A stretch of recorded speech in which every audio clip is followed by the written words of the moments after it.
بسم اللہ الرحمن الرحیم ووجہ الحصر فی هذه الاربع ان المستدل لا يخلو اما ان يتمسك بالوحی او غیرہ والوحی اما مطلوب وهو الكتاب او غیرہ وهو السنة وغیر الوحی ان کان قول الکل فالاجماع والا فالقیاس۔ اور ان چار میں منحصر ہونے کی وجہ یہ ہے کہ مستدل خالی نہیں ہوگا اس بات سے کہ وہ یا تو دلیل پکڑے گا وحی سے یا غیر وحی سے، او غیرہ ای غیر الوحی، ان یتمسک بالوحی او غیر الوحی، یا تو وہ دلیل پکڑے گا وحی سے یا غیر وحی سے۔ والوحی اما مطلوب وهو الکتاب او غیرہ وهو السنۃ، اور وحی یا تو وحی مطلوب ہوگی جو کہ کتاب اللہ ہے، یا پھر وحی غیر مطلوب ہوگی یعنی سنت رسول جو کہ سنت رسول ہے، یعنی او غیر مطلوب وهو السنۃ وغیر الوحی ان کان قول الکل فالاجماع والا فالقیاس۔ اور غیر وحی اگر تمام کا قول ہے تو وہ اجماع ہے، اور اگر ایسا نہیں ہے یعنی تمام کا قول نہیں ہے بلکہ بعض کا قول ہے تو وہ قیاس ہے۔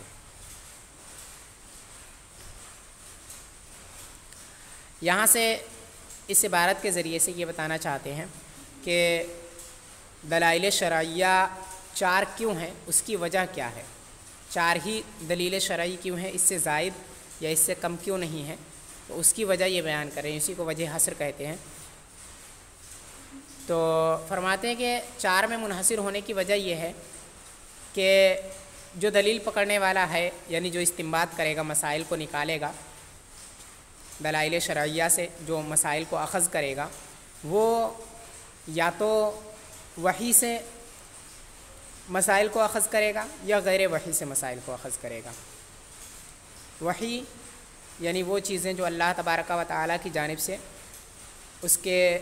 انبیاء کرام علیہم السلام کی طرف آئی ہیں، ان سب کو وحی کہا جاتا ہے، وہ چاہے فرشتے کے ذریعے سے ہو یا دل میں القاء کرنے کے ذریعے سے ہو یا کسی اور ذریعے سے۔ تو وہ سارے کے سارے جتنی بھی باتیں اللہ تبارک و تعالیٰ کی طرف سے انبیاء کرام علیہم السلام کی طرف آتی ہیں وہ ساری وحی ہوتی ہیں۔ تو وہ یا تو دلیل پکڑے گا وحی سے یا پھر وحی کے علاوہ کسی اور چیز سے دلیل پکڑے گا۔ اگر وہ وحی سے دلیل پکڑتا ہے تو پھر وحی کی بھی دو قسمیں ہیں، ایک تو وحی مطلوع اور دوسری وحی غیر مطلوع۔ وحی مطلوع سے مراد یہ ہے کہ جس کی قرات نماز کے اندر کرنا جائز ہو، اور ظاہر سی بات ہے نماز کے اندر صرف قرآن شریف کی تلاوت جائز ہے، قرات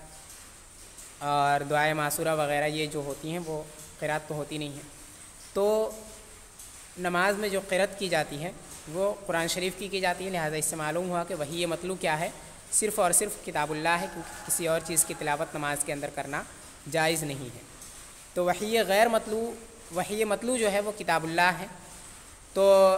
جو مستدل ہے مسائل کو اخذ کرنے والا، وہ یا تو وحی سے مسائل کو اخذ کرے گا، اور اگر وحی سے وہ مسائل کو اخذ کرتا ہے تو جس وحی سے اس نے مسائل کو اخذ کیا ہے وہ وحی یا تو مطلوع ہوگی یا پھر وحی غیر مطلوع ہوگی، یعنی اس کی تلاوت نماز کے اندر کرنا جائز ہوگی، جیسے کتاب اللہ ہے تو وہ یا تو ایسی وحی سے استدلال کرے گا، تو اگر ایسی وحی سے استدلال کرتا ہے تو وہی چونکہ کتاب اللہ ہے لہٰذا وہ کتاب اللہ سے استدلال کرنے والا کہلائے گا، اور یہاں پہ جو دلیل بنے گی دلیل شرعی وہ کتاب اللہ بنے گی۔ یا تو وحی غیر مطلوع سے وہ استدلال کرے گا، یعنی ایسی وحی سے استدلال کرے گا جس کا نماز کے اندر جس کی تلاوت کرنا جائز نہیں ہے، جیسے کہ سنت رسول یعنی احادیث نبویہ ہیں،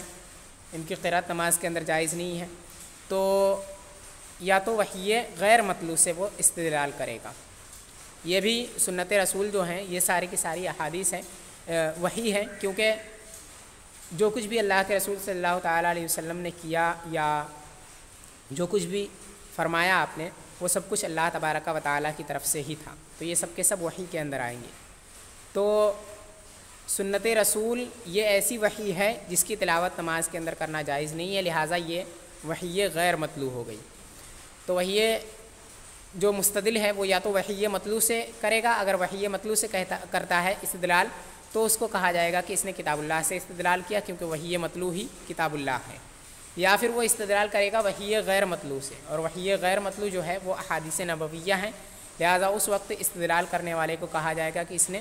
سنت رسول سے استدلال کیا، اور اس وقت جو دلیل بنے گی وہ سنت رسول بنے گی۔ وغیر الوحی ان کان قول الکل فالاجماع والا فالقیاس، تو اگر وحی سے وہ استدلال کرتا ہے تو دو ہی حالتیں ہو سکتی ہیں، اس سے زائد نہیں ہو سکتی، کیونکہ وحی کی دو ہی قسمیں ہیں، ایک تو مطلوع ہے اور دوسری غیر مطلوع ہے، اس سے زائد وحی کی قسم نہیں ہے۔ تو ان دونوں میں سے کسی ایک کے ذریعے سے ہی وہ استدلال کرے گا۔ اگر وحی سے وہ استدلال کرتا ہے تو یا تو کتاب اللہ سے کرے گا یا سنت رسول سے، اگر مطلوع سے کرتا ہے تو کتاب اللہ سے کرنے والا ہوگا، اور اگر غیر مطلوع سے کرتا ہے تو سنت رسول سے کرنے والا ہوگا۔ لہذا پہلی صورت میں دلیل جو ہوئی وہ کتاب اللہ ہوئی، اور دوسری صورت میں دلیل سنت رسول ہے، تو یہ دو دلیلیں ہو گئی، کتاب اللہ اور سنت رسول۔ اب اگر وہ ان دونوں کے علاوہ کسی اور چیز سے استدلال کرے، یعنی وحی مطلوع اور وحی غیر مطلوع کے علاوہ کسی اور چیز سے استدلال کرے، تو وہ چیز وحی نہیں ہوگی، وحی کے علاوہ ہی ہوگی، کیونکہ وحی کی یہی دو قسمیں ہیں، تو وہ غیر وحی سے استدلال کرے گا۔ اگر وہ غیر وحی سے استدلال کر رہا ہے تو وہ یا تو ایسے قول سے استدلال کرے گا جو تمام علماء کا متفق ہوگا، یعنی جو سب کا قول ہوگا تمام علماء کا، اس سے وہ استدلال کرے گا۔ تمام علماء اور فقہا کا جو قول ہوگا اس سے اگر وہ استدلال کرتا ہے تو اسی کو اجماع کہا جاتا ہے، کہ ایک زمانے کے تمام ائمہ اور فقہا کا کسی بات پر متفق ہو جانا، اسی کو اجماع کہا جاتا ہے۔ تو کسی بات پر تمام ائمہ متفق ہو گئے، اب پھر اس کے بعد میں کسی شخص نے ان کے جس قول پر وہ متفق ہوئے ہیں اس قول سے اس نے مسئلہ اخذ کیا، تو اب کہا جائے گا اس کو کہ اس نے اجماع سے مسئلہ اخذ کیا ہے۔ تو اگر وحی کے علاوہ کسی اور چیز سے وہ استدلال کرتا ہے تو وہ اگر تمام کا قول ہے، اس وقت کے تمام علماء اور فقہا کا قول وہی ہے، اس کے خلاف نہیں ہے، تو اس کو اجماع کہا جاتا ہے، اسی کو اجماع کہا جائے گا۔ اس وقت اس کو استدلال کرنے والے کو یہ کہا جائے گا کہ اس نے اس اجماع سے استدلال کیا، لہٰذا یہاں پہ جو دلیل ہوئی وہ اجماع ہو گئی۔ تو تیسری دلیل شرعی جو ہے وہ ہے اجماع۔ اور اگر وہ سب کا قول نہیں ہے، تمام کا قول نہیں ہے، تو اسی کو قیاس کہتے ہیں، یعنی تمام علماء اور تمام فقہا اس پر اگر متفق نہیں ہوئے ہیں اور ایسے قول سے مستدل استدلال کر رہا ہے تو اس کو کہا جائے گا کہ یہ قیاس سے استدلال کر رہا ہے، اور ایسی صورت میں جو دلیل بنے گی وہ قیاس بنے گی۔ تو قیاس یہ چوتھی دلیل شرعی ہو گئی۔ اب اس سے زائد کوئی اور قسم نہیں بن سکتی ہے۔ اگر کوئی بھی اور قسم بنتی ہے دلیل شرعی اخذ کرنے کی تو وہ انہی میں سے کسی ایک کے ساتھ ہوگی، ان سے الگ کوئی الگ دلیل شرعی نہیں ہوگی، بلکہ انہی میں سے کسی ایک میں وہ داخل ہوگی۔ جیسے کہ خود ہی آگے فرماتے ہیں وَأَمَّا شَرَائِعُ مِن قَبْلِنَا فَمُلْحَقَةٌ بِالْكِتَابِ وَالسُّنَّةِ وَتَعَامُلُ النَّاسِ مُلْحَقٌ بِالْإِجْمَاعِ وَقَوْلُ الصَّحَابِيِّ فِيمَا يُعْقَلُ مُلْحَقٌ بِالْقِيَاسِ وَفِيمَا لَا يُعْقَلُ مُلْحَقٌ بِالسُّنَّةِ وَالِاسْتِحْسَانُ وَنَحْوُهُ مُلْحَقٌ بِالْقِيَاسِ۔ اور رہی ہم سے پہلے کی شریعتیں تو وہ ملحق ہے کتاب اللہ اور سنت رسول سے، اور تعامل ناس یعنی لوگوں کا رواج یہ ملحق ہے اجماع کے ساتھ، اور قول صحابی جو معقول ہو وہ قیاس سے ملحق ہے، اور جو غیر معقول ہے وہ سنت سے ملحق ہے، اور استحسان اور اس جیسی دوسری دلیلیں یہ قیاس سے ملحق ہیں۔ اس عبارت کے ذریعے سے یہ بتانا چاہتے ہیں کہ اگر اس کے علاوہ ان چاروں دلیلوں کے علاوہ کوئی اور دلیل اگر ہوتی ہے جس سے مسئلہ اخذ کیا جائے تو وہ انہی میں سے کسی ایک میں داخل ہوگی، وہ الگ سے کوئی مستقل دلیل نہیں ہوگی۔ جیسے کہ ہم سے پہلے کی شریعتیں ہیں، تو جیسے اللہ تبارک و تعالیٰ نے ارشاد فرمایا وَكَتَبْنَا عَلَيْهِمْ فِيهَا أَنَّ النَّفْسَ بِالنَّفْسِ وَالْعَيْنَ بِالْعَيْنِ وَالْأَنْفَ بِالْأَنْفِ، کہ اللہ تبارک و تعالیٰ نے ارشاد فرمایا ہے کہ ہم نے ان پر یعنی کتابیوں پر، اہل کتاب پر توریت کے اندر فرض کیا تھا کہ جان کے بدلے میں جان ہے، آنکھ کے بدلے میں آنکھ ہے، اور ناک کے بدلے میں ناک. یعنی اس آیت کے اندر اس قصاص کا بیان ہے جو قصاص پہلے کی شریعت یعنی حضرت موسیٰ علیہ السلام کی شریعت میں جو قصاص فرض کیا گیا تھا اس کا بیان اس کے اندر ہے، اس آیت کریمہ کے اندر. تو جب حضرت موسیٰ علیہ السلام پر یہ حضرت موسیٰ علیہ السلام کی شریعت میں قصاص کو فرض قرار دیا گیا تھا، اور اس کے ذریعے سے اللہ تبارک و تعالیٰ نے اس آیت کے ذریعے سے یہ قرآن شریف کے اندر بیان فرمایا کہ ہم نے ان پر قصاص کو فرض کیا تھا کہ جان کے بدلے میں جان وغیرہ ہیں. تو پھر اس کے بعد ہماری شریعت پر بھی ایسے ہی ہماری شریعت میں بھی قصاص کو فرض قرار دیا گیا. تو یہاں پہ اس آیت کی وجہ سے اس میں جو بیان ہے وہ پہلی شریعت کا ہے، اور پہلی شریعت میں قصاص فرض تھا، لہذا ہم پر بھی قصاص فرض ہو گیا. تو یہاں پہ جو قصاص فرض ہوا ہے وہ پہلی شریعت کی وجہ سے ہوا ہے نا، کہ قصاص جو فرض ہوا وہ اس شریعت کی وجہ سے ہوا جو حضرت موسیٰ علیہ السلام جس شریعت پر آئے تھے، جو شریعت حضرت موسیٰ علیہ السلام لے کر آئے تھے اس شریعت میں قصاص کو فرض قرار دیا گیا تھا، اور اس کی حکایت بیان کر کے اللہ تبارک و تعالی نے بیان فرمایا، اور پھر قصاص ہم پر بھی فرض ہو گیا. تو یہ جو شریعت حضرت موسیٰ علیہ السلام کی وہ ماقبل الشرائع میں سے ایک ہے، اور اس کے ذریعے سے قصاص ہم پر لازم ہوا. اور اس کی اور بھی بہت ساری مثالیں ہیں. تو اس کی وجہ سے اعتراض یہ ہوگا کہ یہاں پر تو ماقبل کی شریعت سے بھی ایک حکم ثابت ہو گیا قصاص کا واجب ہونا، تو یہ ماقبل کی شریعت سے یہ حکم لازم ہوا. اور آپ نے کہا تھا کہ دلائل جو ہیں احکام کے اخذ کرنے کے اور اس کے ثابت کرنے کے وہ 4 ہی ہیں، حالانکہ یہاں ایک اور دلیل بڑھ گئی جو کہ ماقبل کی شریعت ہے، اور جیسی اور دوسری مثالیں ہیں جن کے ذریعے سے ماقبل کی شریعتیں جتنی ہیں وہ سب کے سب داخل ہو جائیں گے، اور ان کی ایک الگ سے دلیل شرعی بن جائے گی کہ ماقبل کی جو شریعتیں ہیں ان کے ذریعے سے بھی مسائل کا استنباط ہوتا ہے. تو یہ 5ویں دلیل شرعی ہوگی. 4 تو وہ جو آپ نے بیان کیا، اب پھر اس کے بعد یہ شرائع من قبلنا، یہ 5ویں دلیل ہو گئی. تو اب اس کا کیا جواب ہوگا؟ اسی کو انہوں نے فرمایا ہے شارح علیہ رحمٰ نے کہ فملحقۃ بالکتاب والسنت، وہ ملحق ہے کتاب اور سنت سے. یعنی جو حکایت بیان کی گئی ہوگی وہ اللہ کے رسول صلی اللہ تعالیٰ علیہ وسلم نے یا تو اپنی زبان مبارک سے بیان فرمایا ہوگا تو وہ سنت رسول ہوگی، یا کتاب اللہ کے اندر وہ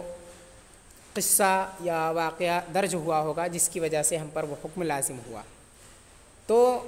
یہ یا تو کتاب اللہ کا حصہ ہے یا پھر سنت رسول کا حصہ ہے.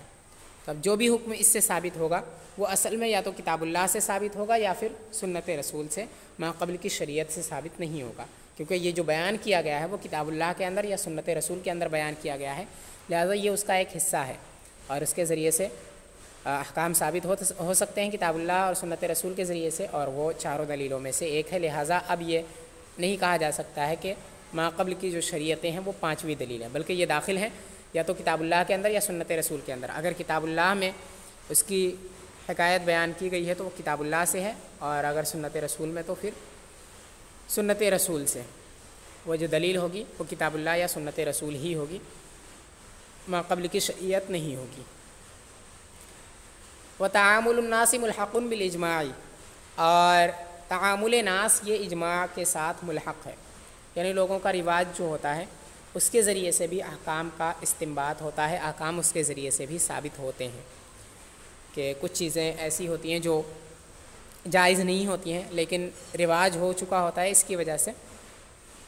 کبھی کبھی جائز ہو جاتی ہیں. تو تعامل ناس کی وجہ سے بھی احکام یہ ثابت ہوتے ہیں. لہٰذا پتہ چلا کہ 4 دلیلیں جو ہیں اس کے بعد ایک 5ویں دلیل تعامل ناس بھی ہے. تو یہ ایک اعتراض ہے، اس کو انہوں نے دفع کیا اس سے کہ ملحق بالاجماع، یہ جو ہے اجماع کے ساتھ ملحق ہے. یعنی لوگوں کا رواج ہے، سب عام طور سے سب کے سب کرتے ہیں، اس میں ملوث ہوتے ہیں، لہٰذا یہ اجماع کی طرح ہو گیا جیسے کہ کسی قول پر تمام علماء کا متفق ہو جانا. ویسے ہی تعامل ناس یہ اجماع کی ہی ایک قسم ہے۔ تو جب یہ اجماع سے لاحق ہو گیا تو اجماع چونکہ چاروں دلیلوں میں سے ایک ہے، لہٰذا تعامل ناس جو ہے وہ بھی چاروں دلیلوں کے اندر داخل ہے، اس سے خارج کوئی الگ سے مستقل دلیل نہیں ہے۔ وقول الصحابی فیما یعقل ملحق بالقیاس وفیما لا یعقل ملحق بالسنت۔ اس کا مطلب یہ ہے کہ کسی صحابی نے کوئی قول کیا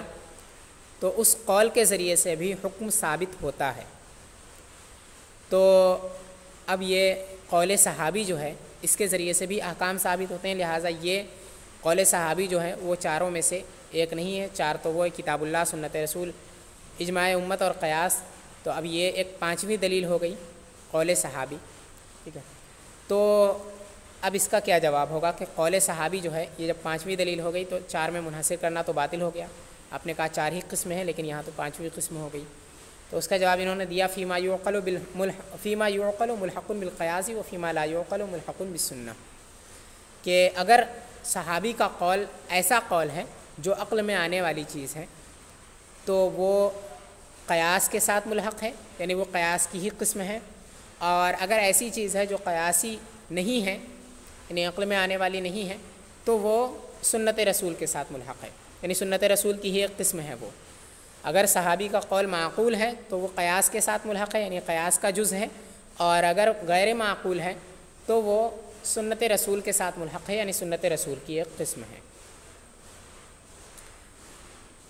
تو اب یہ قول صحابی جو ہے وہ الگ سے کوئی دلیل شرعی نہیں ہوئی، بلکہ یہ بھی انہی چاروں میں سے کسی ایک میں داخل ہے۔ والاستحسان ونحوه ملحق بالقیاس، اور استحسان اور اس جیسی دوسری علتیں، دوسری دلیلیں یہ قیاس کے ساتھ ملحق ہیں۔ استحسان کی بہت ساری تعریفیں کی گئی ہیں، لیکن اصل استحسان کی یہ ہے کہ استحسان کہتے ہیں کسی نص خاص یا استثناء یا ضرورت یا مصلحت یا تعامل وغیرہ جیسی علت شرعیہ میں سے کسی ایک علت کو بنیاد بنا کر کے پھر کسی نص عام یا کسی قاعدہ شرعیہ یا پھر قیاس کے خلاف کوئی حکم اخذ کرنے کا نام استحسان ہے، ٹھیک ہے۔ یعنی کتاب اللہ کے عام سے کوئی حکم ثابت ہوا، اب جو ضرورت ہے وہ چاہتا ہے کہ یہ حکم ثابت نہ ہو، ٹھیک ہے، حرج ہے اس، اگر وہ حکم ثابت کیا جائے تو حرج میں مبتلا کرنا یہ لازم آئے گا، تو ایسی جگہ پر استحساناً کہا جاتا ہے کہ حکم ایسا نہیں بلکہ ایسا ہوگا استحساناً، کیونکہ یہاں ضرورت ہے۔ تو ایسی چیز کو استحسان کہا جاتا ہے، ایسے حکم کو جو کسی نص خاص یا کسی قاعدہ شرعیہ یا قیاس کے خلاف کوئی حکم اخذ کیا گیا ہو اور وہ حکم کسی ضرورت، مصلحت یا تعامل یا پھر استثناء اور نص خاص وغیرہ کو بنیاد بنا کر کے وہ حکم ثابت کیا گیا ہو، تو ایسے حکم کے ثابت کرنے کا جو طریقہ ہے اس کو استحسان کہا جاتا ہے کہ استحساناً یہ حکم ثابت ہے۔ تو استحسان جو ہے اور اس جیسی دوسری دلیلیں یہ سب قیاس کے ساتھ ملحق ہیں۔ تو استحسان جو ہے یہ کوئی الگ سے دلیل شرعی نہیں ہے، بلکہ یہ بھی قیاس کی ہی ایک قسم ہے۔ ثم فصل المصنف رحمہ اللہ الاصول الاربعۃ فقدم الکتاب وقال، پھر مصنف علیہ رحمٰ نے اصول اربعہ کی تفصیل کی تو فرمایا، کتاب کو مقدم کیا اور فرمایا، یعنی اب یہاں سے ماتن علیہ رحمٰ اصول اربعہ کا اجمالاً بیان پیچھے کر چکے، اب اس کی تفصیلاً اس کا بیان کرنا چاہتے ہیں، ان چاروں ادلہ کو تفصیلاً ذکر کرنا چاہتے ہیں۔ تو ان میں سے سب سے پہلے کتاب کی تفصیلاً ذکر کی، تو وجہ اس کی یہی ہے کہ سب سے پہلی دلیل جو ہے وہ کتاب اللہ ہی ہے، سب میں بلند درجہ اسی کا ہے۔ تو سب سے پہلے کتاب اللہ کا ذکر کیا، پھر اس کے بعد باقی ادلہ۔ اما الکتاب فالقرآن المنزل علی الرسول علیہ السلام، پھر آگے المکتوب فی المصاحف المنقول عنہ نقلا متواترا بلا شبہۃ، یہ قرآن شریف کی تعریف ہے کہ قرآن شریف کتاب اللہ وہ قرآن شریف ہے جو اللہ کے رسول صلی اللہ تعالیٰ علیہ وسلم پر نازل ہوئی، وہ کتاب جو رسول اللہ صلی اللہ تعالیٰ علیہ وسلم پر نازل ہوئی، اور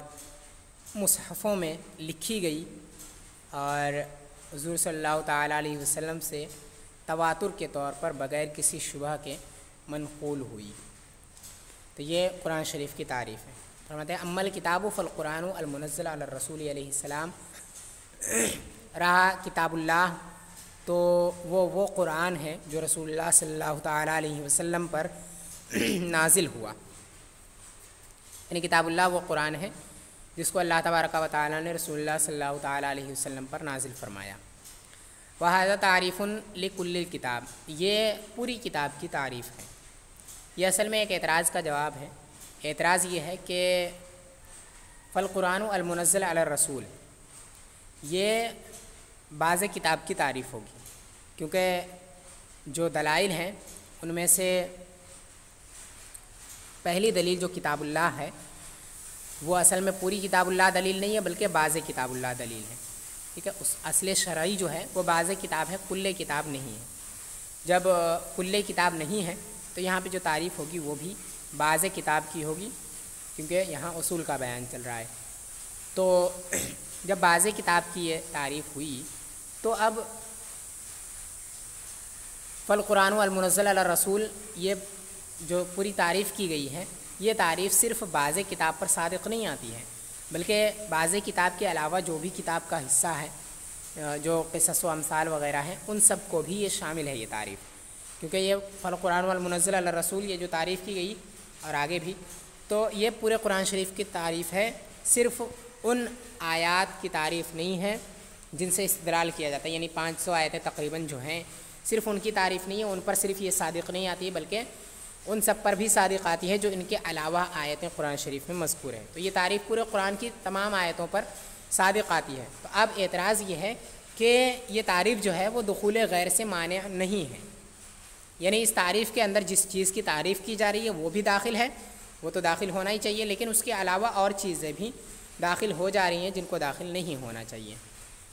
جو کہ قصص و امثال ہے۔ تو قصص و امثال چونکہ یہاں پہ قصص و امثال کی تعریف نہیں کی جا رہی بلکہ تعریف کی جا رہی ہے تو وہ 500 آیتوں کی، لیکن 500 آیتوں کے علاوہ جو آیتیں ہیں وہ بھی داخل ہو رہی ہیں اس کے اندر، کیونکہ یہ پورا قرآن شریف کی تعریف ہو گئی۔ یہ پورا قرآن شریف اس کے اندر داخل ہو رہا ہے، حالانکہ پورا قرآن شریف کی تعریف نہیں کی جا رہی، لہٰذا یہ تعریف جو ہے وہ دخول غیر سے مانع نہیں ہے، یعنی دخول غیر یعنی جس کی تعریف کی جا رہی ہے اس کا غیر، اس کے غیر کے داخل ہونے سے یہ تعریف روکنے والی نہیں ہے۔ اس تعریف کے اندر جس چیز کی تعریف کی جا رہی ہے وہ بھی داخل ہو رہی ہے، اس کا غیر بھی داخل ہو جا رہا ہے، اور یہ درست نہیں ہے۔ تعریف اگر ایسی کی جائے جس میں غیر داخل ہو جائے تو وہ تعریف درست نہیں ہوتی ہے، لہٰذا یہ تعریف درست نہیں ہے، یہ اعتراض ہے۔ اس کا جواب دیتے ہیں وَهَذَا تَعْرِيفٌ لِكُلِّ الْكِتَابِ، یہ جو تعریف ہے وہ پوری کتاب کی تعریف ہے، بعض کتاب کی تعریف ہی نہیں ہے۔ جو آپ یہ کہیں کہ بعض کتاب کی تعریف ہوئی اور بعض کتاب کی جب یہ تعریف ہے تو اس میں بعض کتاب کے علاوہ بھی داخل ہیں، لہٰذا یہ تعریف جو ہے وہ جامع نہیں ہے، ایسا نہیں ہے، ٹھیک ہے، بلکہ یہ تعریف جو ہے وہ پوری کتاب کی تعریف ہے۔ جب یہ پوری کتاب کی تعریف ہے تو اس میں پوری کتاب داخل ہو تو کوئی حرج ہی نہیں ہے، ہاں اگر کتاب کے علاوہ کچھ اور بھی داخل ہو اس میں تو حرج ہے، اور ایسا نہیں ہے کہ کتاب کے علاوہ دوسری کتابیں اس تعریف کے اندر داخل ہو رہی ہیں، ایسا نہیں ہے۔ تو یہ جو تعریف ہے وہ تعریف ہے پوری کتاب کی، بعض کتاب کی تعریف نہیں ہے۔ تو اب یہ اعتراض نہیں ہوگا بعض کے علاوہ جو کتاب کا حصہ ہے وہ بھی اس تعریف کے اندر داخل ہو رہی ہے تو یہ تعریف جامع نہیں ہے، یہ اعتراض اب نہیں ہوگا، کیونکہ یہ پوری کتاب کی تعریف ہے تو اس میں پوری کتاب داخل ہو جائے تو اور پوری کتاب کا داخل ہونا ضروری ہے، ورنہ تعریف جامع نہیں ہوگی، اور داخل ہو جائے تو کوئی حرج نہیں ہے۔ یہ اعتراض اس کا جواب ہو گیا۔ واللام فیہ للعہد والمعہود هو الکتاب السابق ذکرہ الذی کان مضافا الیہ للبعض، اور لام اس میں عہد کے لیے ہے، اور معہود جو ہے وہ پہلے ذکر کی گئی کتاب ہے جس کی طرف بعضوں کی اضافت کی گئی ہے۔ یعنی یہ بھی ایک دوسرے اعتراض کا جواب ہے، یعنی جب ہم نے یہ کہا کہ یہ تعریف جو ہے وہ پوری کتاب کی تعریف ہے تو اسی پر ایک اور اعتراض پڑے گا۔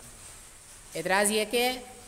یہاں اما کے ذریعے سے انہوں نے تفصیل ذکر کی ہے، اما الکتاب کہہ کر کے کہ اما الکتاب فالقرآن المنزل علی الرسول، اما جو ہے یہ اجمال کے بعد تفصیل کے لیے آتا ہے، کسی چیز کا اجمالاً ذکر ہو جائے پھر اس کے بعد تفصیلاً اس کا ذکر کرنا ہو تو اس کے لیے اما کا ذکر کیا جاتا ہے، اما کے ذریعے سے اس کا تفصیلاً ذکر کیا جاتا ہے۔ تو اب ہونا یہ چاہیے اما جو ہے وہ الکتاب پر داخل ہے، تو الکتاب جو ہے ہونا یہ چاہیے کہ الکتاب کا ذکر پیچھے بھی ہو چکا ہو، ٹھیک ہے. اور الکتاب میں یہاں پہ جو ہے الکتاب ہے، اس الکتاب سے مراد پورا قرآن شریف ہے، کیونکہ یہ جو تعریف آگے آ رہی ہے وہ پورے قرآن شریف کی ہے. لہٰذا اس سے پتہ چلا کہ جہاں جو الکتاب ہے اس الکتاب سے مراد پورا قرآن شریف ہے. تو ہوا یہ کہ پورے قرآن شریف کا ذکر پیچھے بھی ہونا چاہیے اجمالاً، ورنہ اما کے ذریعے سے اس کی تفصیل کرنا یہ درست نہیں ہوگا. اگر ہم پیچھے دیکھیں تو وہاں پہ اصول اربعہ کے اندر کتاب کا ذکر کیا تھا، تو وہاں پہ یہ کہا تھا کہ کتاب اللہ یعنی بعض کتاب، کل کتاب نہیں. شارح العلماء نے کہا تھا کہ بعض کتاب ہیں، یہ کل کتاب نہیں ہے. جب یہ وہاں پہ بعض کتاب اس سے مراد تھا تو مطلب یہ ہوا کہ وہاں بعض کتاب کا ذکر کیا گیا، کل کتاب کا ذکر نہیں کیا گیا. اور یہاں جو تعریف کی جا رہی ہے وہ کل کتاب کی جا رہی ہے. جب تعریف کل کتاب کی جا رہی ہے اور اس کا ذکر پیچھے نہیں ہوا ہے تو اما کے ذریعے سے اس کی تفصیل کرنا یہ کس طرح سے درست ہے؟ یہ درست نہیں ہے، یہ اعتراض ہے. ٹھیک ہے، یعنی اعتراض یہ ہے کہ یہاں جو تعریف کی جا رہی ہے وہ کل کتاب کی تعریف کی جا رہی ہے، لہٰذا یہاں جو الکتاب ہے اس سے پوری کتاب مراد ہوگی. تو اور اس پر اما کو داخل کیا گیا، اور اما جو آتا ہے وہ اجمالاً ذکر کرنے کے بعد تفصیلاً ذکر کرنے کے لیے آتا ہے. کسی چیز کا ذکر پیچھے اجمالاً ہوا ہو، پھر اس کے بعد اسی چیز کا ذکر تفصیلاً کرنا ہو تو اس کے لیے اما لاتے ہیں. تو اب جب اما الکتاب پر داخل ہوا اور الکتاب سے پوری کتاب مراد ہے، تو ہونا یہ چاہیے کہ پیچھے جو الکتاب ذکر کیا گیا وہ بھی پوری کتاب پر دلالت کرے، اس سے بھی پوری کتاب مراد ہو، تبھی یہ اما یہاں پر لانا درست ہوگا. حالانکہ ایسا نہیں ہے، پیچھے انہوں نے کہا تھا کہ کل کتاب یعنی بعض الکتاب. تو اب یہ کس طرح سے درست ہوگا کہ اما کو یہاں داخل کیا جائے؟ یہ درست نہیں ہے. تو جواب اس کا یہ ہے کہ جو الکتاب ہے اس میں الف لام یہ عہد کے لیے ہے، اور اس کا معہود جو ہے وہ الکتاب پیچھے جو ذکر کیا گیا تھا وہ ہے. اور وہاں الکتاب سے اصل میں الکتاب سے بعض الکتاب مراد نہیں تھا، بلکہ الکتاب سے وہ کتاب مراد تھی جس کی طرف بعضوں کی اضافت کی گئی تھی. ٹھیک ہے، اور جب الکتاب سے وہ کتاب مراد تھی جس کی طرف بعضوں کی اضافت کی گئی تھی، اور بعضوں کی اضافت جس کتاب کی طرف کی گئی تھی وہ کتاب کل کتاب تھی. بعضوں کی اضافت جس کتاب کی طرف کی گئی وہ اس سے مراد کل کتاب ہے، بعض کتاب نہیں ہے. کیونکہ اگر بعض کتاب کہا گیا تو اس سے بعض کتاب مراد ہوگا، مطلب یہ ہوگا کہ کتاب کا کچھ، کتاب کا بعض. لیکن اگر بعض الکتاب کہہ کر کے اس سے بعضوں سے قطع نظر کرتے ہوئے صرف الکتاب کو دیکھے تو وہ پورے کتاب پر دلالت کرتا ہے وہ لفظ. تو وہی کہہ رہے ہیں کہ الکتاب جو وہاں پر ذکر کیا گیا تھا اس سے بعض الکتاب اصل میں مراد نہیں تھا، بلکہ اس سے وہ کتاب مراد تھی جس کی طرف بعضوں کی اضافت کی گئی تھی. ٹھیک ہے، جب اس سے وہ کتاب مراد تھی جس کی طرف بعضوں کی اضافت کی گئی تھی تو اب وہ کتاب بھی یہ کل کتاب پر ہی دلالت کرتا ہے. لہٰذا اب یہ اعتراض نہیں ہو سکتا ہے کہ کل کتاب کا ذکر پیچھے نہیں ہوا ہے. تو کل کتاب کا ذکر پیچھے بھی ہو چکا ہے اور پھر اب اسی کی تفصیل یہاں کر رہے ہیں، تو یہ اعتراض اس سے دفع ہو جائے گا. ٹھیک ہے، جواب یہ ہے کہ الکتاب میں جو الف لام ہے یہ عہد کے لیے ہے، اور اس کا جو معہود ہے وہ پیچھے جو ذکر کیا گیا تھا الکتاب وہ ہے. اور جب معہود وہ ہے تو وہاں پہ جو معہود تھا اس معہود سے بعض الکتاب مراد نہیں تھا، بلکہ اس سے وہ کتاب مراد تھا جس کتاب کی طرف بعضوں کی اضافت کی گئی تھی. اور ظاہر سی بات ہے بعضوں کی اضافت جس کتاب کی طرف کی گئی ہے وہ کتاب پوری کتاب پر دلالت کرتا ہے، بعض کتاب پر دلالت نہیں کرتا ہے. بلکہ جو بعض الکتاب ہے یہ پوری کتاب پر دلالت کرے گا. ٹھیک ہے، لیکن صرف الکتاب یہ بعض کتاب پر دلالت نہیں کرے گا بلکہ پوری کتاب پر دلالت کرے گا. تبھی اس سے بعض الکتاب کہہ کر کے خاص کیا جائے گا، ورنہ خاص کرنے کا کوئی فائدہ ہی نہیں ہوگا، وہ پہلے سے ہی خاص ہوگا. تو الکتاب کا معہود جو ہے وہ الکتاب ہے پیچھے جس کا ذکر ہوا، اور اس سے جو مراد تھا وہ کتاب تھا جس کی طرف بعضوں کی اضافت کی گئی تھی. ٹھیک ہے، اور جب بعضوں کی اضافت کی گئی تھی لہٰذا اس سے بھی پتہ یہ چلا کہ کل کتاب مراد تھا، بعض کتاب مراد نہیں تھا. بعض کتاب کا جو مفہوم نکلا ہے وہ ان کے قول بعض الکتاب سے ہی نکلا ہے، شارح کے قول. ٹھیک ہے، نہ کہ الکتاب سے.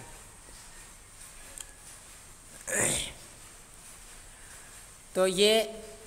اس اعتراض کا جواب ہوا کہ لام اس میں عہد کے لیے ہے، اور یعنی عہد خارجی کے لیے ہے، اور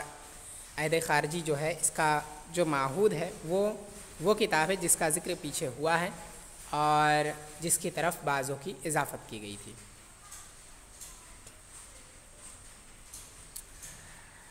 والقرآن ان کان علما کما هو المشہور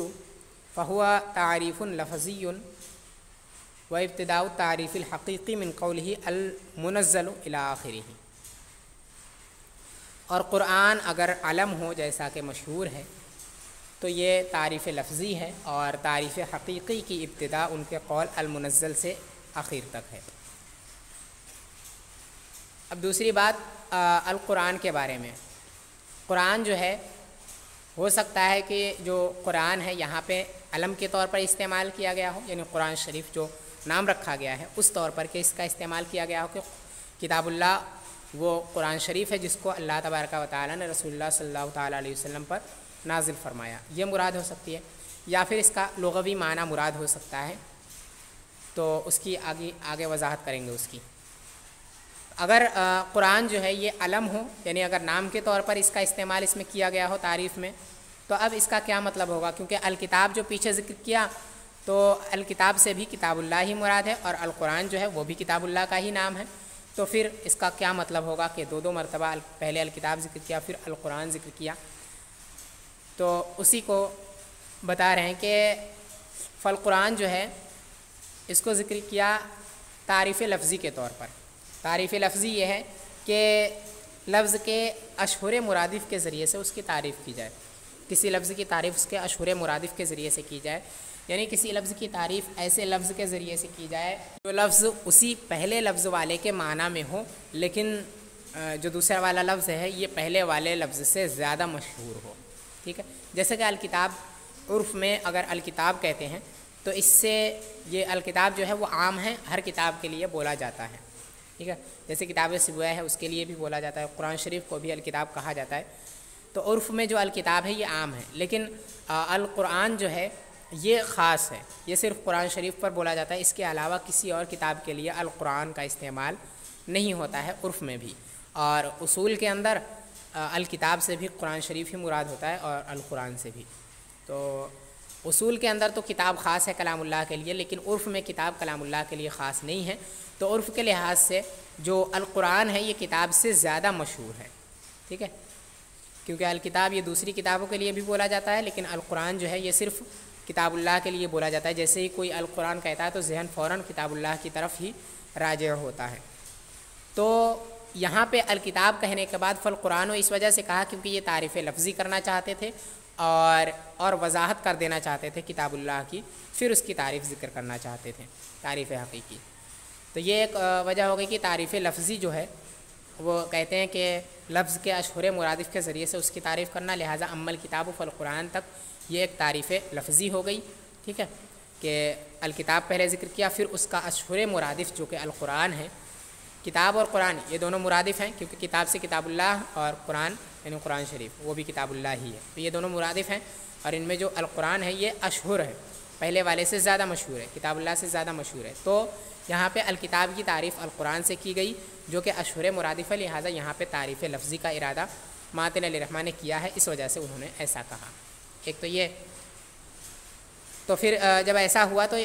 یہاں جو تعریف حقیقی ہے کتاب اللہ کی وہ المنزل علی الرسول سے شروع ہوگی۔ تعریف حقیقی کہتے ہیں کسی چیز کے غیر حاصل صورت کو حاصل کرنا،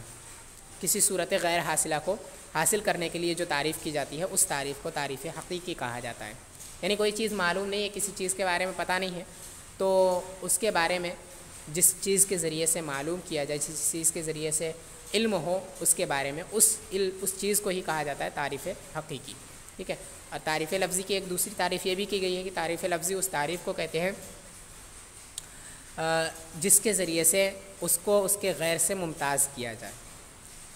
اور تعریف حقیقی کی ایک اور تعریف ان الفاظ میں کی گئی ہے کہ تعریف حقیقی اس تعریف کو کہتے ہیں جس سے لفظ کی یعنی معرف کی حقیقت ظاہر ہو جائے، جس چیز کی تعریف کی جا رہی ہے اس کی حقیقت جس تعریف سے ظاہر ہو جائے اس تعریف کو تعریف حقیقی کہتے ہیں۔ تو قرآن یا کتاب اللہ کی جو حقیقت ظاہر ہوتی ہے وہ المنزل علی الرسول المکتوب فی المصاحف الی آخرہ، اس پوری عبارت کے ذریعے سے ظاہر ہوتی ہے، نہ کہ صرف القرآن کے ذریعے سے۔ تو القرآن جو ہے اس کے ذریعے سے تعریف لفظی کرنا مقصود ہے، اور المنزل علی الرسول الی آخرہ یہ اس کے ذریعے سے تعریف جو ہے تعریف حقیقی کرنا اس سے مقصود ہے۔ تو یہ ہو گئی کہ انہوں نے ام الکتاب کہہ کر کے فالقرآن کیوں ذکر کیا۔ تو یہ تو اس صورت میں ہے جب کہ القرآن سے ہم اس کا علم مراد لیں، القرآن جو ہے یہ علم کے لیے اگر ہو تو ایسا ہے، ٹھیک ہے۔ اگر علم کے لیے نہ ہو بلکہ یہاں اس کا لغوی معنی ہو تو پھر یہ اعتراض تو نہیں ہوگا کہ الکتاب ذکر کرنے کے بعد پھر قرآن ذکر کرنے کی ضرورت نہیں تھی، کیونکہ یہ تعریف جو ہے قرآن شریف کی ہی کی جا رہی ہے، تو پھر ذکر کیوں کیا؟ یہ اعتراض اس کا جواب ہو گیا۔ اب اگر القرآن جو ہے اس کا لغوی معنی مراد ہو تو یہ اعتراض نہیں ہوگا، لیکن اس کی وضاحت کر رہے ہیں کہ وَإِن كَانَ بِمَعْنَى الْمَقْرُوِ أَوْ بِمَعْنَى الْمَقْرُونِ فَهُوَ جِنْسٌ لَهُ وَمَا بَعْدَهُ فَصْلٌ بِلَا تَكَلُّفٍ، یا یہ مقرو کے معنی میں ہوگا یا مقرون کے معنی میں، تو یہ اس کے لیے جنس ہو جائے گا۔ یعنی القرآن کا اگر لغوی معنی یہاں مراد ہو تو ایسی صورت میں یا تو یہ مقرو اسم مفعول ہوگا قرأ یقرأ سے، یا پھر اسم مفعول ہوگا قرأنا یقرنو سے، ملانا، قرأنا یقرنو ملانا، قرأ یقرأ پڑھنا۔ تو مقرو ہوگا یعنی جس کو پڑھا جاتا ہے، ٹھیک ہے۔ کتاب اللہ وہ ہے جس کو پڑھا جاتا ہے جو رسول اللہ صلی اللہ تعالیٰ علیہ وسلم پر نازل ہوا الی آخرہ، ٹھیک ہے۔ تو یا تو یہ مقرو ہوگا مقرو کے معنی میں، یا پھر یہ مقرون کے معنی میں ہوگا اس میں مفعول، ٹھیک ہے، یعنی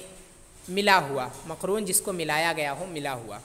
اور ملا ہوا اس وجہ سے کیونکہ قرآن شریف جو ہے وہ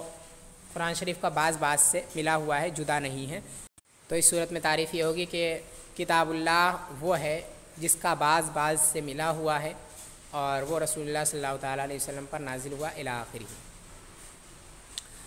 اب یہ کہ مقرو اور مقرون کے معنی میں کرنے کی حاجت کیوں پڑی؟ اگر القرآن جو ہے یہ مصدر ہے، اگر اس کا لغوی معنی مراد لیتے ہیں تو چونکہ القرآن جو ہے یہ غفران کے وزن پر مصدر ہے، تو مصدر کے معنی میں ہی رکھتے تو پھر کیا حرج تھا؟ تو وہ اس کی ضرورت اس وجہ سے پڑی مقرو اور مقرون کے معنی میں کرنے کی، اس وجہ سے کیونکہ یہ مصدر ہے اور مصدر کا حمل ذات پر درست نہیں ہے، ٹھیک ہے۔ اور یہاں جو پیچھے الکتاب ذکر کیا گیا وہ ایک ذات ہے، اور جب ذات ہے تو ذات پر مصدر کا حمل درست نہیں ہوتا ہے، اسی وجہ سے اس کو اس میں مفعول یا مقرون یا مقرو کے معنی میں کرنا ضروری تھا، اسی وجہ سے انہوں نے ایسا کیا۔ اور ایسا کرنا عرب میں عام ہے، اور کتب کے اندر ایسا بارہا کیا جاتا ہے، جیسے آپ پڑھتے ہیں کتاب الحج، کتاب الصلاۃ، کتاب الصوم، تو اصل میں یہ مکتوب کے معنی میں ہوتا ہے، ٹھیک ہے۔ ایسے ہی شراب مشروب کے معنی میں ہوتا ہے، تو یہ اس طرح سے کرنا عام ہے۔ اس کی وجہ یہی ہے کہ مصدر جو ہے اس کا حمل ذات پر نہیں ہوتا ہے، اسی وجہ سے اس کو اس میں مفعول کے معنی میں کر دیا گیا تاکہ اس کا حمل اس پر کرنا درست ہو جائے، کتاب پر اس کا حمل کرنا، قرآن کا حمل کتاب پر کرنا یہ درست ہو جائے۔ تو اگر القرآن جو ہے وہ نام ہو تو نام ہونے کی صورت میں یہ مطلب ہوگا کہ القرآن سے یہ تعریف لفظی کرنا چاہتے ہیں کتاب کی، اور پھر اس کے بعد المنزل الی آخرہ یہ تعریف حقیقی ہے قرآن شریف کی، کتاب اللہ کی۔ اور اگر یہ علم نہ ہو تو پھر ایسی صورت میں یہ یا تو اس میں مفعول مقرون کے معنی میں ہوگا یا پھر اس میں مفعول مقرون کے معنی میں ہوگا، ٹھیک ہے۔ اور اگر مقرو یا مقرون کے معنی میں ہو فہو جنس لہو وما بعدہ فصل بلا تکلف، تو یہ اس کے لیے جنس ہے اور اس کے بعد کی جو چیزیں ہیں وہ فصل ہے۔ تعریف جہاں بھی کی جاتی ہے تو اس کے اندر کچھ جنس ہوتی ہے کوئی چیز، اور باقی کچھ فصلیں ہوتی ہیں۔ فصلیں وہ جن کے ذریعے سے تعریف جس چیز کی جا رہی ہے اس کا غیر نکل جاتا ہے تعریف سے، تو جن الفاظ کے ذریعے سے اس کا غیر نکل جائے، تعریف جس چیز کی جا رہی ہے اس کا غیر جن الفاظ کے ذریعے سے نکل جائے، ان الفاظ کو فصل کہا جاتا ہے۔ اور قرآن جو ہے یہ اس کے لیے جنس ہے، تعریف کے لیے، یعنی الکتاب کے لیے قرآن یہ جنس ہے، کیونکہ جنس کے قرآن کے ذریعے سے کسی کو نکالا نہیں گیا ہے، تعریف سے کسی چیز کو نہیں نکالا گیا، بلکہ اس کے بعد جو فالمنزل سے ہے یہاں سے نکالا گیا ہے دوسری چیزوں کو، دوسری کتابوں کو۔ تو جہاں تک کچھ نہ نکلے وہاں تک جنس ہوتی ہے تعریف کے اندر، اور جہاں سے اعتراضی الفاظ آ جائیں، اعتراض مقصود ہو جہاں سے، وہاں سے فصلیں شروع ہو جاتی ہیں۔ تو یہاں تک جنس ہے، اور اس کے بعد کی جو چیزیں ہیں وہ فصلیں ہیں۔ وہ کس طرح سے فرماتے ہیں، فالمنزل احتراز عن الکتب الغیر السماویتی وقولہ علی الرسول احتراز عن باقی الکتب السماویتی۔ تو المنزل یہ احتراز ہے کتب غیر سماویہ سے، اور ماتن کا قول علی الرسول یہ احتراز ہے باقی کتب سماویہ سے۔ یعنی جب ماتن علیہ الرحمٰن نے کہا المنزل علی الرسول، المنزل کہنے سے ہی وہ کتابیں جو آسمان سے نازل نہیں ہوئی ہیں وہ کتابیں اس سے خارج ہو گئی، ٹھیک ہے۔ المنزل کا معنی المنزل من السماء، آسمان سے نازل ہونے والی۔ تو المنزل جب کہا گیا تو اس سے غیر سماویہ جو کتابیں ہیں، غیر آسمانی کتابیں، وہ سب کے سب اس سے نکل گئی، دنیاوی کتابیں جتنی ہیں وہ سب کے سب اس سے خارج ہو گئی۔ تو المنزل سے کتب غیر سماویہ نکل گئی، لہٰذا یہ پہلی فصل ہے کہ اس کے ذریعے سے کتب غیر سماویہ کو نکالنا مقصود ہے، ٹھیک ہے۔ اور علی الرسول کے ذریعے سے جو کتب سماویہ کتاب اللہ کے علاوہ ہیں، قرآن شریف کے علاوہ جو کتب سماویہ ہیں وہ اس سے نکل گئی۔ وہ اس طرح کہ علی الرسول یعنی رسول اللہ صلی اللہ تعالیٰ علیہ وسلم، اس رسول سے جو مراد ہے وہ نبی اکرم نبی آخر الزمان صلی اللہ تعالیٰ علیہ وسلم ہیں۔ تو جب وہ اس سے مراد ہیں تو ان پر چونکہ قرآن شریف ہی نازل ہوا ہے، لہٰذا باقی جو کتابیں ہیں وہ اس سے نکل گئی، کیونکہ وہ رسول اللہ صلی اللہ تعالیٰ علیہ وسلم پر نازل نہیں ہیں بلکہ اس سے پہلے کے انبیاء پر وہ کتابیں نازل ہوئی ہیں۔ تو جو علی الرسول ہے یہ احتراز ہے باقی کتب سماویہ سے، جیسے کہ توریت، زبور، انجیل، یہ ساری کتابیں جو ہیں وہ اس سے نکل گئی علی الرسول کہنے سے، کہ وہ دوسرے انبیاء اور دوسرے رسولان نظام پر نازل ہوئی ہیں۔ تو المنزل سے کتب غیر سماویہ خارج ہو گئی، اور علی الرسول سے کتب سماویہ، وہ کتب سماویہ جو رسول اللہ صلی اللہ تعالیٰ علیہ وسلم پر نازل نہیں ہوئی ہیں وہ اس سے خارج ہو گئی۔ والمنزل یجوز ان یقرأ بالتخفیف، منزل کو منزل پڑھ سکتے ہیں۔ والمنزل یجوز ان یقرأ بالتخفیف، جائز ہے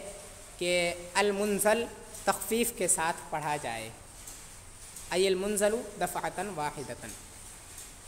یعنی وہ جس کو نازل کیا گیا ہے ایک مرتبہ میں، لأن القرآن نزل دفعۃ واحدۃ،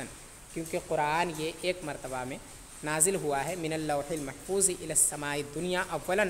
لوح محفوظ سے آسمانی دنیا کی طرف، ثم نزل نجما نجما وآیتا وآیتا بحسب المصالح والحوائج علیہ السلام، پھر تھوڑا تھوڑا کر کے نازل ہوا اور آیت آیت نازل ہوا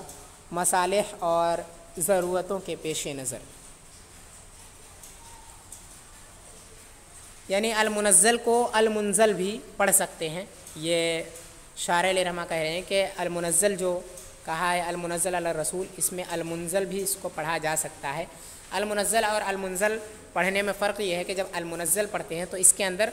تشدید ہوتی ہے، شدت، ٹھیک ہے، تفعیل سے اگر ہو، اور اگر المنزل پڑھتے ہیں تو اس میں تخفیف ہے اگر افعال سے ہو تو تشدید کی صورت میں اس کا معنی یہ ہوگا کہ بار بار نازل ہوا، ٹھیک ہے، جو بار بار رسول اللہ صلی اللہ تعالیٰ علیہ وسلم پر نازل ہوا، اور تخفیف کی صورت میں اس کا مطلب یہ ہوگا کہ ایک مرتبہ نازل کیا گیا رسول اللہ صلی اللہ تعالیٰ علیہ وسلم پر۔ تو المنزل جو ہے اس کو المنزل بھی پڑھ سکتے ہیں۔ جب المنزل پڑھیں گے تو یہ پھر اس کا مطلب یہ ہوگا کہ اس سے مراد یہ ہے کہ وہ جو ایک مرتبہ میں نازل ہوا۔ تو چونکہ قرآن شریف جو ہے یہ لوح محفوظ سے آسمانی دنیا کی طرف ایک ہی مرتبہ نازل ہوا تھا، ایک مرتبہ میں، تو لہٰذا المنزل کہنا بھی قرآن شریف کے لیے یہ درست ہوگا، ٹھیک ہے۔ اور وہاں نازل ہونے کے بعد پھر اس کے بعد ایک ایک آیتیں اور تھوڑا تھوڑا حصہ اس میں سے نازل ہوتا گیا، جیسی ضرورتیں اور حاجتیں پڑتی گئیں۔ تو قرآن شریف جو ہے وہ ایک مرتبہ میں نازل ہونے والا بھی ہے اور تھوڑی تھوڑی کر کے بھی نازل ہونے والا ہے، لہٰذا اگر اس کو المنزل پڑھتے ہیں تو بھی درست ہے کہ آسمانی دنیا کی طرف وہ ایک مرتبہ میں نازل ہوا ہے، اور اگر المنزل پڑھتے ہیں تو بھی درست ہے کہ یہ آیت آیت اور تھوڑا تھوڑا کر کے بہت مرتبہ میں نازل ہوا ہے، تو یہ بھی ہو سکتا ہے۔ او لأنه كان ينزل عليه السلام دفعة واحدة في كل شهر رمضان جملة، یا پھر اس وجہ سے کہ وہ رسول اللہ صلی اللہ تعالیٰ علیہ وسلم پر ایک مرتبہ میں نازل ہوتا تھا ہر رمضان کے مہینے میں پورا۔ یعنی المنزل کو المنزل اس وجہ سے بھی پڑھ سکتے ہیں کیونکہ قرآن شریف جو ہے وہ رمضان کے مہینے میں ایک مرتبہ پورا نازل ہوتا تھا، یعنی جتنا نازل ہو چکا ہے وہ سب اکٹھے ایک مرتبہ رمضان میں پھر سے نازل ہوتا تھا، ٹھیک ہے۔ تو اس کی وجہ سے بھی المنزل پڑھ سکتے ہیں کہ ایک مرتبہ میں نازل ہونے والا۔ وَيَجُوزُ أَن يُقْرَأَ بِالتَّشْدِيدِ لِأَنَّ نُزُولَهُ فِي الْوَاقِعِ كَانَ بِدَفْعَاتٍ مُخْتَلِفَةٍ فِي مُدَّةِ النُّبُوَّةِ، اور جائز ہے کہ تشدید کے ساتھ پڑھیں کیونکہ اس کا نازل ہونا حقیقت میں واقع میں چند مرتبے میں ہوا ہے مدت نبوت کے اندر، یعنی تشدید کے ساتھ بھی اس کو پڑھ سکتے ہیں۔ جو المنزل ہے اس کو المنزل بھی پڑھ سکتے ہیں کیونکہ جو قرآن شریف ہے یہ نبوت کی جو پوری مدت ہے اس میں تھوڑا تھوڑا کر کے نازل ہوتا رہا ہے، تو اس سے المنزل بھی پڑھ سکتے ہیں، یعنی بار بار نازل ہونے والا۔ تو المنزل اور المنزل دونوں میں سے کوئی بھی پڑھ سکتے ہیں، اس میں کوئی حرج نہیں ہے۔ اگر المنزل پڑھتے ہیں تو اس کا مطلب یا تو یہ ہوگا کہ قرآن شریف جو ہے وہ آسمانی دنیا سے لوح محفوظ سے آسمانی دنیا کی طرف چونکہ ایک مرتبہ میں نازل ہوا، لہٰذا اس کا مطلب وہاں پہ درست ہو جائے گا کہ ایک مرتبہ میں نازل ہونے والا، اور یا پھر اس کا مطلب یہ ہوگا کہ قرآن شریف چونکہ اتنا نازل ہو جاتا تھا پورا رمضان کے مہینے میں اکٹھے نازل ہوتا تھا، لہٰذا یہ کہنا بھی درست ہے۔ اس وجہ سے بھی المنزل کہنا درست ہے کیونکہ ایک مرتبہ میں شہر رمضان میں نازل ہوتا تھا، ایک مرتبہ میں نازل ہونے والا، لہٰذا المنزل کہنا ان دو وجہوں سے درست ہے۔ اور اگر تشدید کے ساتھ پڑھتے ہیں تو یہ بھی درست ہے کیونکہ حقیقت میں پوری مدت نبوت کے اندر، مدت جو نبوت کا پورا زمانہ گزرا اس میں تھوڑا تھوڑا کر کے قرآن شریف نازل ہوتا رہا ہے، لہٰذا اب یہ بھی کہنا درست ہے کہ وہ بار بار نازل ہونے والا ہے، یعنی قرآن شریف جو ہے وہ بار بار نازل ہونے والا ہے، چونکہ مدت خلافت میں، مدت نبوت میں وہ بار بار تھوڑا تھوڑا کر کے نازل ہوا ہے، لہٰذا یہ بھی درست ہے۔